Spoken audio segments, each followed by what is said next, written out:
Hello everyone, it's Johnny R here at Talmud Volkswagen Indianapolis, and we're talking Taos again today. You might remember a couple months ago I went over the 5 awesome things about the brand new Taos coming out, and now we've got some hands-on stuff from our very own Heinz Schaefer doing us a nice walkthrough of the all-new 2022 Volkswagen Taos. Now, I just want to start off by saying I am excited for this vehicle. It's going to be a sub-Tiguan vehicle, and it's going to come with some new engine technology. And one thing I wanted to note, since the ID4 is coming out here late next month, we are excited for that. That's just all new, all electric stuff that some of you folks are already ready for. You've already placed your reservations, and that's excellent. But there's other folks out there, some like myself, who aren't ready to make the jump to electric. And if you're interested in a nice crossover vehicle, which the ID4 is like, but you're not ready for the all-electric jump, the Taos is the next best step in Volkswagen. So I won't talk about this car all day long. This guy definitely knows what he's talking about too, so let's hear what he has to say. Greetings folks, my name is Heinz Schaefer, Senior Vice President for Product and Strategy for Volkswagen Group of America. And I'm very excited to be with you here today to talk to you about our all-new family member, the all-new Volkswagen Taos. That's Taos, not Taos, as some of us originally thought.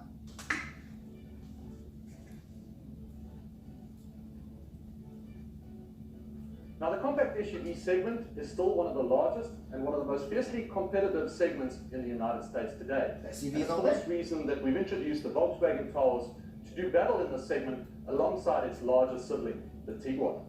Now the Taos is a perfect vehicle for somebody who's considering switching out of sedan and converting to SUV, or potentially a mid-size SUV customer looking for something a little bit smaller in terms of package, but for sure doesn't want to compromise in terms of technology and comfort. So with them saying that, hitting the nail on the head. Like I said, it's a sub-Tiguan SUV.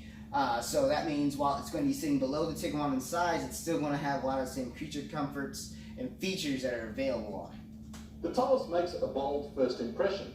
The dynamic exterior design is accentuated by an aggressive front grille and rugged off-road stance, which makes the vehicle appear ready for an outdoor adventure or an evening on the town.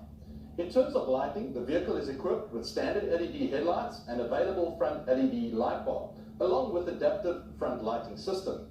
Other options also include a large panoramic sunroof, available 18 and 19-inch wheels, along with these very cool black wheels you see on this vehicle, and also roof rails to add carriers for bikes or cargo. If we take a look at the side of the Taos, you'll see many SUV-like hues, and some of those include quite an upright B-pillar, a really strong muscular C-pillar. You'll notice some beautiful squared off wheel arches. You'll see some nice black cladding on the rocker panel. And all of this really combines to give the vehicle a real SUV-like stance. So, notice I said SUV-like, because this is yet another crossover. Crossovers are all the craze. It's what the market has wanted, because folks want to set up higher. They want available all-wheel drive. And, you want the utility of having that hatch in the back to be able to fit more stuff in. And, the extra ride height, it's better for inclement weather, snowy conditions, and, it's easier to get in and out. So that's why these vehicles are all the craze right now, and I completely understand. You guys know I love my wagons and sports cars. But that's what the Taos is aiming at here. And they said SUV-like, as you can tell, it looks like a baby Tiguan or a baby Atlas. They're really not trying to fix anything that ain't broken. And the design of the Atlas, the design of the Tiguan, it is very nice, and so they just kept it going forward with the Taos here. So I wouldn't expect anything too crazy. I think everything he just described is basically a Tiguan or an Atlas. This is just the smallest version that will be offered and the most fuel-efficient version offered, but it's still going to have a lot of value. These beautiful, bold, rugged looks on the side also transcend to the front of the vehicle. And you can see starting at the top over here, a really bold, sculpted hood. If you focus your attention also to the lower bumper, you'll notice this black glossy X, which really gives the vehicle quite a masculine stance. And you'll also see on the top trim with the advanced LED headlights, you'll notice a beautiful L-shaped LED signature. It gives the Taos a really beautiful glow at night. Now, whilst we're at the front, let's talk a little bit about what's under the hood. Something we're very proud of in the new Taos, that it is equipped with a new 1.5 TSI direct injection engine. And not only does this engine deliver 158 horsepower, but more impressively, 184 pound-foot of torque at no less than 1,750 RPMs. Now that is super low RPMs for maximum torque rating of that 184 that you mentioned, which is the same torque rating that the 1.8 liter four-cylinder that was already that's already been phased out And the same torque rating as a 1.4, but again, you have the extra 10 horsepower out of this 1.5 for the 158 horsepower instead of 148 that's been in the Jetta. And the new Jetta is supposed to get this engine too, which is pretty sweet. But here's the deal, here's what he's leaving out here that you might remember from my last Talking Taos video, is that not only is this a new 1.5 liter turbocharged direct injected engine, but it also has the B cycle or Budak cycle that was debuted on the Volkswagen Tiguan in 2018. It's great for fuel efficiency, and what's really nice is that they've also upgraded the turbocharger to a variable geometric turbo, meaning that it can open and close based on the amount of power, airflow, or fuel economy that you're aiming for. And the combination of that B-cycle block with a little bit more displacement from the 1.4 with the variable turbo, talking with my techs and stuff, they're hoping that this is the magic combination that might put that edge back into responsiveness that when the Tiguan first came out, the B-cycle, there were some complaints when it came to responsiveness and power. But, you know, we're always looking to the future, always looking forward to how we can make our engine technologies better, safer, more efficient, and of course, at the end of the day, more fun to drive. Key features of this new great little engine too is the incredible fuel economy which it delivers, and this will really contribute to an excellent cost of ownership. Now let's switch our attention to the interior of the Taos. You can see an extremely spacious cabin. I'm 6'5", and this is a very pleasant, very comfortable space to be in. You'll see some beautiful leather surfaces with contrast stitching. This Taos, which is the top trim, is equipped with leather heated seat surfaces, and also you'll see this beautiful MQB steel. Okay, let's talk about this interior. It's a little smaller, obviously, but looks right in line with everything that Volkswagen's doing. We still have the infotainment system in-dash, it's not sticking up yet. You know, digital cockpit looks right in line. New MTV steering wheel with the logo and everything. Multifunction steering wheel. It all looks good, but this shifter is a little new. I wonder if that is going to be our shifter or not. Steering wheel with all the buttons on the steering wheel and also heated for your convenience. Now if we talk a little bit about technology in this car, this is fitted with wireless charging, so you can just dock your cell phone and it's Started in charged 2020. no cable needed. But for other users in the vehicle, we've also included 2 USB-C ports down here in the center console. If we move our attention a little bit upwards towards the top of the cabin, Taos is available with 10-color ambient lighting. And as you can see, which is dope because the Jetta's got the ambient lighting in SCL and SCL Premium, and then the Arteon has it as well. It just really sets the tone for your drive. See in front of me here, this is the beautiful 8-inch MIB infotainment. And one of the key And that's MIB3, by the way. He's about to go into that. features about the new MIB infotainment system is that this now works with wireless CarPlay. No longer need for use of cable. Wireless CarPlay works very well in this particular vehicle. Hallelujah!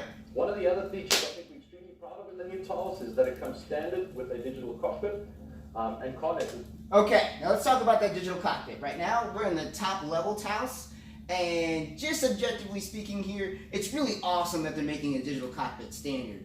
You know, there's a lot of great technologies out there in the market. Some folks are doing heads-up displays. Volkswagen has invested in the Volkswagen digital cockpit here with integrated navigation, as you can see. Now, I'm wondering, if it's the digital cockpit is standard, if there are tiers to the digital cockpit, if there's like an entry-level digital cockpit versus the premium digital cockpit.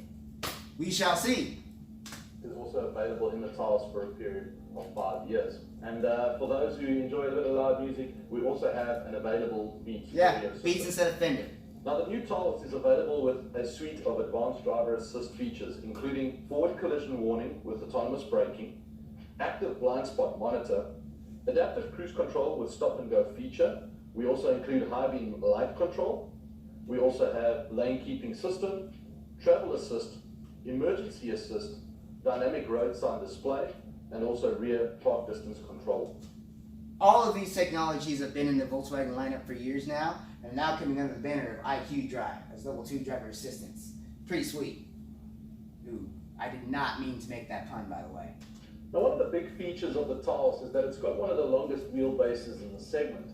And really this translates to comfort and space. In terms of legroom, we have 40.1 inches of legroom in the front and 37.9 in the rear. That's not surprising. Every time we come out with a new Volkswagen that's been aimed square at the heart of the American market, Volkswagen's done one thing right, and among others, and that's making them big. Amongst their segments, when the Tiguan was reintroduced in 2018 as a long wheelbase Tiguan, it still is the largest compact SUV in its class. And same thing with the Atlas being a mid-size SUV. It is the largest one of the largest mid-size three-row SUVs in its class, and really peaking on the edge of a full-size. And the same can be said of the Passat, which we'll be saying goodbye to here in a couple of years. But even the mid-size Passat has been giving full-size sedans like the Toyota Avalon and such a run for their money when it comes to legroom and trunk space. So we've been doing this for a while. We also have quite an impressive cargo space with 66.3 cubic That too. feet cargo space with the seats folded down, and 28.1 cubic. One difference I'm seeing here from the Tiguan is that in the Tiguan you have a 40-40-20 split, versus here in the Taos looks like you're just going to get that 60-40 with the pass-through here. So the Tiguan has that 40-40-20 pass-through to go through there, but now you just have the pass-through kind of just like a Jetta or something like that. I'm sorry, the Golfs. That's right, the Golfs. Feet of cargo space behind the second row. Now the Taos will come in 3 trims with several optional packages available. We start with the entry-level S trim, which is really jam-packed with equipment. This comes standard with Eco LED headlights, taillights, and daytime running lights. The vehicle is equipped with 17-inch alloys and comes standard with a digital cockpit.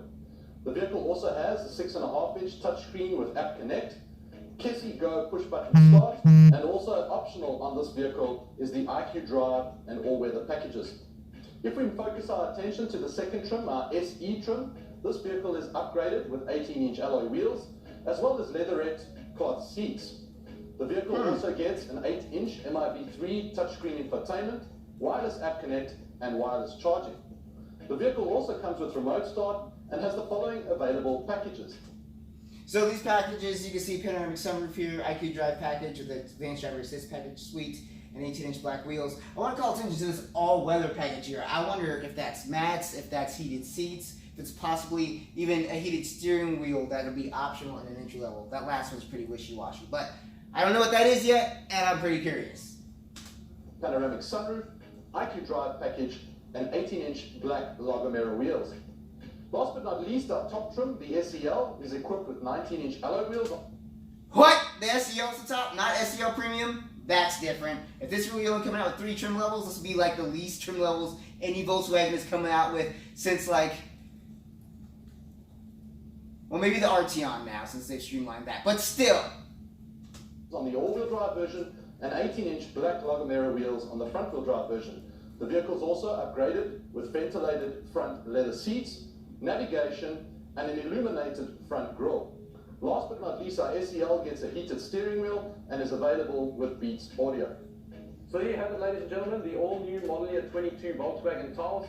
What this vehicle really does is it gives you the design, the style, the package, and all the loaded content and features that you expect from a Volkswagen, all at an affordable entry-level price. And also a very affordable cost of ownership, which is something we're extremely proud of and something we'll talk a lot about. The model year 22 Taos will be available in dealer towards the back end of Q2 of 2021. All right, folks, well, there you have it, the 2022 Volkswagen Taos. Hope you guys enjoyed this video and my reaction. Here's some of my final thoughts about the Taos and some gaps we want to fill. He brought up the all-wheel drive variant of the Taos, which you may remember in my first video. You actually get a different transmission. Front-wheel drive gets the 8-speed automatic versus the 7-speed dual clutch automatic known as the DSG. It's going to come on the 4Motion all-wheel drive variant, which I'm pretty excited to drive that. I wonder if it's going to come with any flippy paddles, but still, it should come with Tiptronic down there. Really, is the Taos for me? Probably not. I still love my manual transmissions. Still crying over the All-Track being discontinued. But this engine technology is something to look forward to. It's going into the new Jetta, so the new Jetta is going to get more powerful and get better fuel economy. That's exciting. And it's just nice to know that Volkswagen is still innovating their internal combustion engines, even while going through this electric revolution. So, guys, I hope you enjoyed this video. It's my first time doing something like this for you guys. Just want to put this out here. You can watch the video all the way through without my interruptions yourself on YouTube. But however, if you wanted some Johnny R know-it-all stuff thrown in there, this is the video made for you. So again, thank you guys so much. And you know the drill. When you need a car, you call Johnny R. And I'll see you next time.